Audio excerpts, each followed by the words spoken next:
Toujours avec le module informatique et internet, et aujourd'hui on va voir le 4e cours. Dans les cours précédents, nous avons vu l'environnement de travail dans les 2 premiers cours et la réalisation de documents destinés à être imprimés avec le programme Microsoft Office Word dans le 3e cours. Aujourd'hui, toujours avec la réalisation de documents destinés à être imprimés, mais on va voir le traitement des données chiffrées dans un tableur. En utilisant le programme Microsoft Office Excel. Microsoft Excel est un logiciel tableur de la suite bureautique Microsoft Office. Il permet de créer des tableaux avec des calculs automatisés et des graphiques qui les illustrent. Pardon. Les fichiers générés par Microsoft Excel sont appelés des classeurs, c'est-à-dire un fichier de type Excel est appelé un classeur. Un classeur se compose d'un ou plusieurs feuilles de calcul qui se présentent sous forme d'onglets en bas de l'écran. Ça, c'est la fenêtre de programme Microsoft Excel. Dans cette fenêtre, on trouve toujours la barre de titre qui permet d'afficher le nom de fichier, l'onglet Fichier, le ruban qui constitue de plusieurs onglets comme l'onglet Accueil, Insertion, Mise en page, Formule et ainsi de suite. En bas, on trouve les onglets des feuilles de classeur, l'espace de travail qui est une feuille de calcul.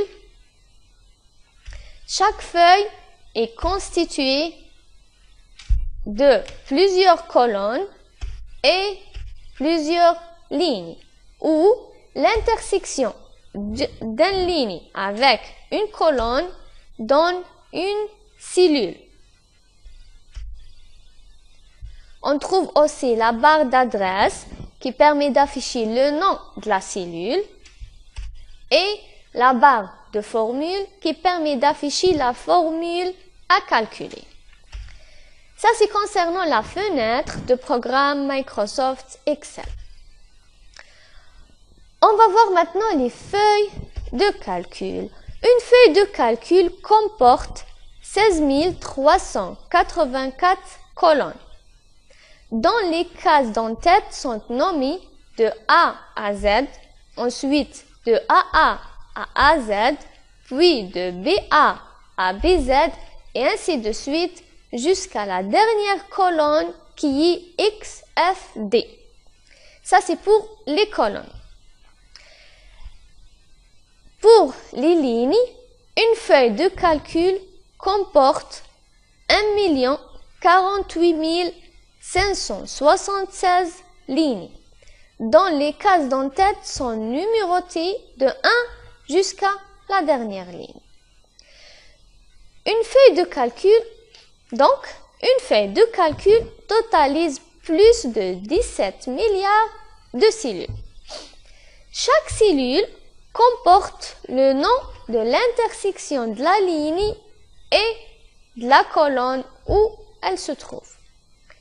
Par exemple, cette cellule, c'est l'intersection de la colonne B et la ligne 3. Donc, le nom de cette cellule, c'est B3.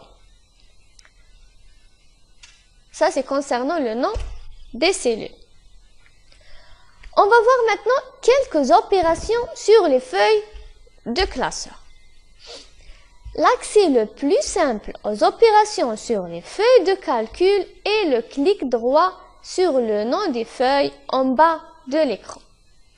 Dans ce cas, un menu contextuel apparaît.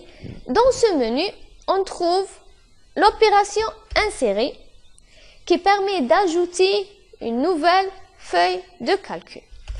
Il est possible d'ajouter une nouvelle feuille par le bouton plus qui est à côté des onglets des feuilles. L'opération supprimer qui permet de supprimer la feuille de calcul. L'opération renommer. Donc, par défaut, les feuilles sont renommées par feuille 1, feuille 2, feuille 3 et ainsi de suite. Mais pour changer le nom de la feuille selon le calcul effectué, il faut choisir l'option renommer dans le menu contextuel de la feuille. L'opération déplacer ou copier. Cette opération permet de déplacer ou bien copier la feuille de calcul dans le même classeur ou bien dans un autre classeur. L'opération protéger la feuille qui permet de protéger la feuille par un mot de passe pour les modifications. Et l'opération couleur d'onglet qui permet d'effectuer ou bien d'appliquer une couleur sur l'onglet de la feuille. Ça, c'est concernant les opérations sur les feuilles de classeur. On passe maintenant aux cellules. On commence par la sélection. Donc, pour sélectionner une seule cellule, il suffit de la cliquer avec la souris. La cellule ainsi sélectionnée est entourée d'un cadre noir. Mais pour sélectionner plusieurs cellules, on a deux cas. Si les cellules sont côte à côte, soit en utilisant le bouton gauche de la souris, ou bien cliquer sur la première cellule, ensuite en maintenant la touche Shift appuyez et cliquez sur la dernière cellule. À la fin, relâchez la touche Shift et la sélection est terminée. Mais si les cellules sont séparées les unes des autres, il faut cliquer sur la première cellule, ensuite en maintenant la touche CTRL appuyez et cliquez sur les autres cellules à sélectionner.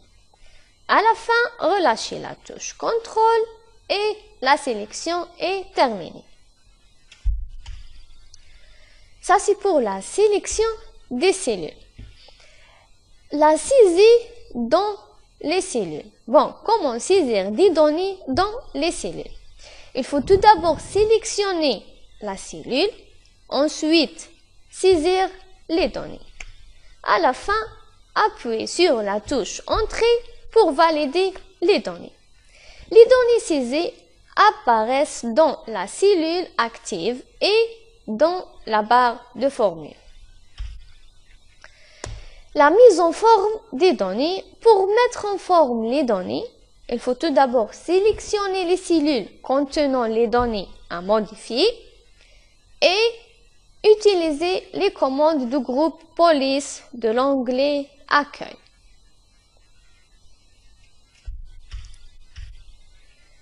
Pour modifier l'alignement des cellules, il faut sélectionner les cellules contenant les données à modifier toujours.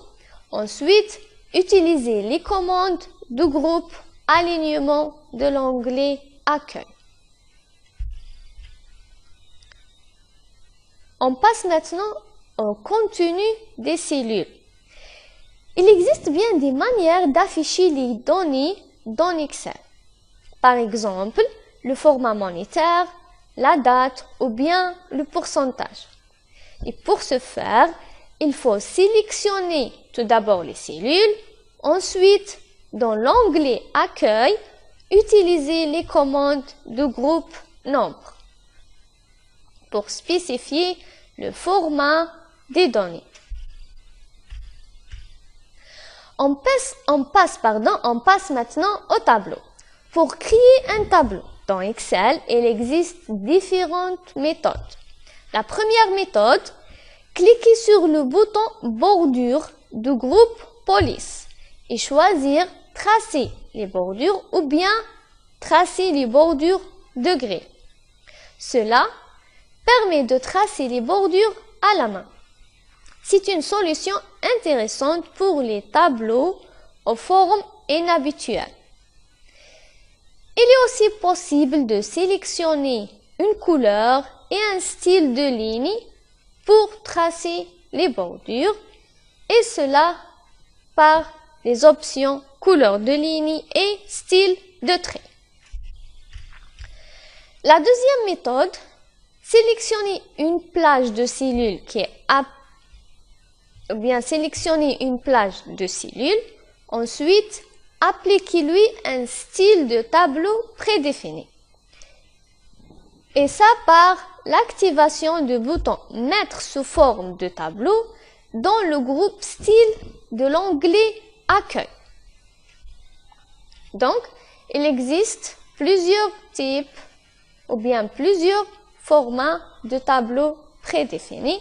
Il suffit que de choisir un type. La troisième méthode, il faut tout d'abord sélectionner la plage de cellules.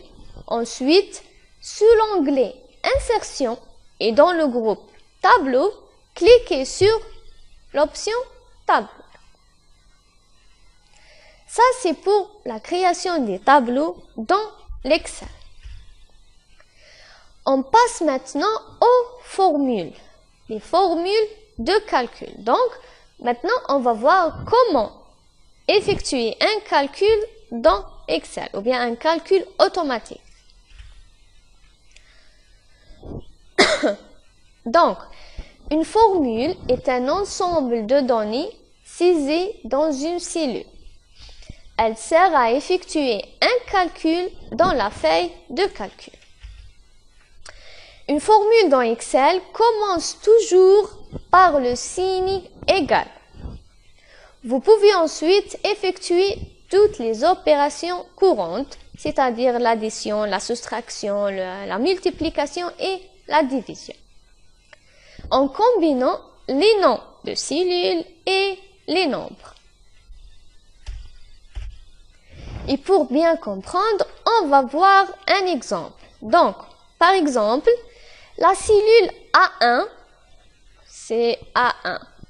Pardon, la cellule A3 contient la valeur 2 et la cellule B1 contient la valeur 5. Dans la cellule C6, entrez la formule égale. Donc, toujours, il faut commencer par le signe égal. Donc, dans la cellule C6, entrez la formule égale A3 plus B1. Puis, validez par la touche Entrée. Le résultat de calcul apparaît dans la cellule C6 et la formule s'affiche dans la barre de formule. Donc, la barre de formule permet de voir et de modifier le contenu de la cellule active, c'est-à-dire la cellule sélectionnée. Ça, c'est concernant les formules.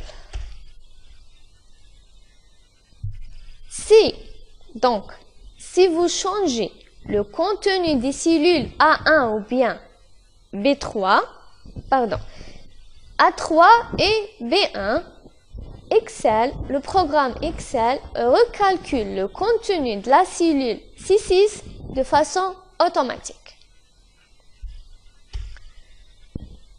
Maintenant, on va voir comment recopier une formule. Donc, pour comprendre cette notion, on va voir un exemple. Donc, dans cet exemple, la cellule E5 contient une formule qui calcule un total à partir d'une quantité et d'un prix. Donc, la cellule E5 calcule un total à partir de la quantité qui est dans la cellule C5 et le prix qui est dans la cellule D5. La formule est égale C5 fois D5. Ça, c'est concernant la cellule E5. Les autres cellules, c'est-à-dire les cellules en dessous, doivent contenir la même formule, c'est-à-dire E6 contenir la formule C6 fois D6. Et la cellule E7 contenir la formule, bien sûr, commencer par égal C7 fois D7 et ainsi de suite. Dans ce cas, ne retapez pas la formule, il se fait que de la recopier. Comment ça? Cliquez sur la cellule contenant la formule à recopier. Ensuite, pointez le carré en bas à droite de la cellule sélectionnée.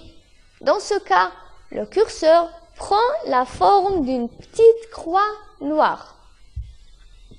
Et à la fin, cliquez lorsque la croix s'affiche et glissez la formule de la cellule sélectionnée. Ça, c'est comment recopier une formule. On passe maintenant à la notion des fonctions. Le programme Excel propose de nombreuses fonctions utilisables dans les formules.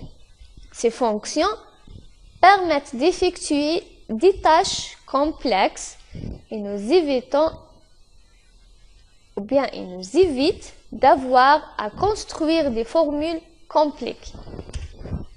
Par exemple, pour additionner le contenu de 100 cellules, il faut saisir la référence de 600 cellules. Et pour simplifier les choses, on utilise une fonction. Dans cet exemple, c'est la fonction SUM. Donc, la fonction SUM permet d'additionner un nombre ou bien le contenu de cellules. On va voir quelques exemples sur les fonctions les plus utilisées sous Excel. La fonction SUM, cette fonction permet de calculer la somme des valeurs des cellules contenues entre les parenthèses. La fonction moyenne qui permet de calculer la moyenne des valeurs des cellules contenues entre parenthèses. La fonction max qui permet de trouver le maximum des valeurs des cellules contenues entre les parenthèses. La fonction min qui permet de trouver le minimum des valeurs des cellules contenues entre les parenthèses. Et la fonction la fonction NB qui permet de calculer le nombre de cellules contenues entre les parenthèses qui contiennent des valeurs numériques. Donc, la fonction NB permet de calculer le nombre de cellules contenues entre les parenthèses, c'est-à-dire les parenthèses de la fonction, qui contiennent des valeurs numériques. Ça, c'est pour les fonctions. Ou bien quelques exemples sur les fonctions. Les fonctions dans Excel sont accessibles à partir de l'icône FX présente sous le ruban ou bien à partir du groupe Bibliothèque de fonctions de l'onglet Formule. Mais si vous connaissez bien certaines fonctions, vous pouvez y accéder directement en saisissant tout d'abord et toujours le signe égal, ensuite le nom de la fonction au sein de la cellule. Dans ce cas, il suffit de noter les premières lettres de la fonction à utiliser. Ensuite, le logiciel affiche les différents types de fonctions sur un menu déroulant qui s'affiche. Dans ce menu, cliquez sur la fonction à utiliser et ensuite sélectionnez les cellules à calculer. Ça, c'est concernant l'utilisation des fonctions dans les formules de calcul. On passe maintenant à la notion des graphiques. Les graphiques sont utilisés pour afficher des séries de données numériques sous forme graphique, afin de comprendre plus facilement de grandes quantités de données et les relations entre les différentes séries de données. Et pour créer un graphique dans Excel, il suffit tout d'abord sélectionner les cellules contenant les données à utiliser dans le graphique et ensuite choisir un graphique dans le groupe graphique de l'onglet Insertion. La dernière point dans ce cours, c'est la mise en forme. Pardon, c'est pas la dernière point. On va voir la mise en forme conditionnelle. La mise en forme conditionnelle peut faciliter l'exploration et l'analyse des données ainsi que la détection des problèmes critiques. La mise en forme conditionnelle facilite la mise en évidence des cellules ou des plages de cellules qui présentent un intérêt et met en surbrillance les valeurs inhabituelles et aussi permet de visualiser les données. Et pour appliquer une mise en forme conditionnelle, il faut tout d'abord sélectionner la plage de cellules à traiter, cliquer sur le bouton Mise en forme conditionnelle dans le groupe Style de l'onglet Accueil et pointer sur le type choisi et à la fin cliquer sur l'option Souhaiter. Donc, dans le bouton Mise en forme conditionnelle, il existe 5 types de mise en forme conditionnelle. Chaque type contient plusieurs options. On va voir les types prédéfinis des règles de la mise en forme conditionnelle. Donc, il existe 5 types prédéfinis de règles. Le premier type, c'est les règles de mise en surbrillance des cellules. Quand on applique ce type de règles, chaque contenu de cellule sélectionné est comparé à une ou plusieurs valeurs définies, comme par exemple supérieure à une valeur prédéfinie, inférieure à une valeur prédéfinie, et ainsi de suite. Pardon. Le deuxième type, c'est les règles des valeurs plus ou moins élevées. Quand on applique ce type de règles, chaque contenu de cellules sélectionnées est comparé à l'ensemble des valeurs de la sélection. Les barres de données, quand on applique ce type de règle, chaque cellule sélectionnée comporte une barre de couleur de longueur proportionnelle à sa valeur. Le type nuance de couleur, quand on applique ce type de règle, les cellules sélectionnées obtiennent des remplissages de couleurs différentes en fonction de leur contenu. Et le dernier type, c'est les jeux d'icônes. Quand on applique ce type de règle, chaque cellule sélectionnée contient une icône en fonction de son contenu. Ça, c'est concernant la mise en forme conditionnelle. On passe maintenant à comment trier les données dans Excel. Le programme Excel vous permet de trier rapidement le contenu d'une liste de données pour vous aider à trouver rapidement ce que vous recherchez et d'organiser les données. La fonction trier se trouve dans le groupe trier et filtrer de l'onglet données et aussi dans le groupe Édition de l'onglet Accueil.